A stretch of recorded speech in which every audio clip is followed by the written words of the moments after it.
చాలామంది మాట్లాడుతున్నారు సూపర్ 6 ఉంది, అమలు చేయడం లేదని. ఆర్థికంగా ఇబ్బందులు ఉన్నాయి, సమస్యలు ఉన్నాయి. అయినా సరే రేపు జూన్లోగా ఇంకొక 3 మంచి కార్యక్రమాలని ప్రజానీకానికి సూపర్ 6లో ఇచ్చిన హామీలు నెరవేర్చాలని చెప్పి నిర్ణయం చేశాం.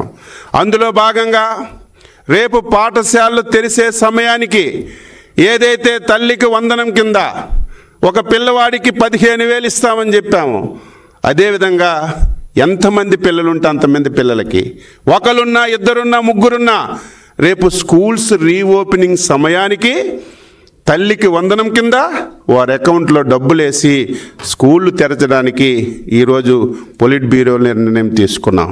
అదేవిధంగా రైతులకి అన్నదాత సుఖీభవ కింద కేంద్ర ప్రభుత్వంతో కలిపి 20,000 రూపాయలు ఇస్తామని స్పష్టంగా హామీలు ఇచ్చాం. చాలా ఇబ్బందులు ఉన్నాయి, సమస్యలు ఉన్నాయి, కానీ ఇచ్చిన హామీ నెరవేర్చాలి. కాబట్టి రేపు కేంద్ర ప్రభుత్వం మేలో ఇచ్చిన, జూన్లో వాళ్ళు ఇన్స్టాల్మెంట్ ఇస్తే ఆ ఇన్స్టాల్మెంట్తో కలిపి రాష్ట్ర ప్రభుత్వం కూడా అన్నదాత సుఖీభవ కింద ఈరోజు రైతులకి డబ్బులు ఇవ్వాలని నిర్ణయం చేశాం. ఈరోజు మత్స్యకారులు ఉన్నారు, మత్స్యకార భరోసా ఏదైతే వేట నిషేధ సమయానికి 10,000 ఇచ్చేవాళ్ళు 20,000 ఇస్తామని చెప్పాం.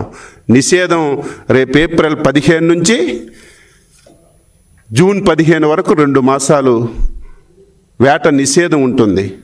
ఆ ఏప్రిల్ 15 ముందే ఇస్తామన్నటువంటి 20,000 మత్స్యకారుల కిందకి భరోసా కింద ఇవ్వాలని చెప్పి నిర్ణయం చేశామని చెప్పి తెలియజేస్తున్నాను.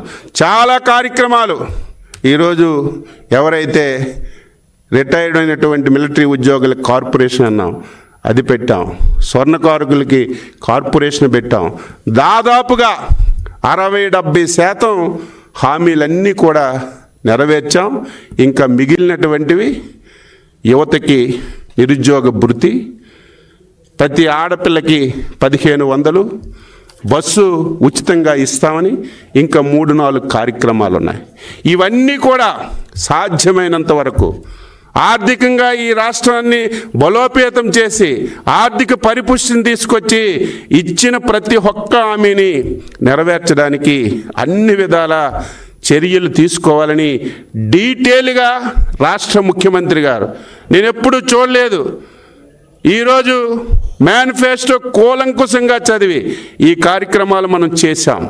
ఈ కార్యక్రమాలు ఈ సమయంలో చేస్తున్నాం. ఈ కార్యక్రమాలు ఈ రకంగా పైప్ లైన్లో ఉన్నాయి, ఇంకా ఇవి ఈ రకంలో చేసుకోవచ్చని డీటెయిల్గా డిస్కస్ చేసి మేనిఫెస్టో మీదే ఎక్కువ సమయం కేటాయించి ఒక మంచి నిర్ణయం తీసుకున్నామని ఈ సందర్భంగా తెలియజేస్తున్నాను.